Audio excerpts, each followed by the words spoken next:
પાકિસ્તાન હાલ કુદરતના મારનો સામનો કરી રહ્યો છે. પાકના પંજાબ પ્રાંતના અનેક વિસ્તારોમાં ધોધમાર વરસાદને કારણે તબાહી જેવા દ્રશ્યો સર્જાયા છે. જાણકારી મુજબ ઓછામાં ઓછા 13 નાગરિકોના મોત નીપજ્યા છે અને 92થી વધુ લોકો ઇજાગ્રસ્ત થયા છે.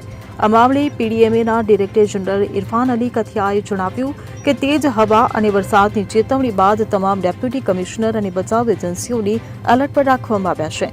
ઇરફાન કથિયાએ કહ્યું કે પીડીએમએ કંટ્રોલ રૂમથી 24/7 મોનિટર કરીને સ્થિતિનું નિરીક્ષણ કરી રહ્યું છે.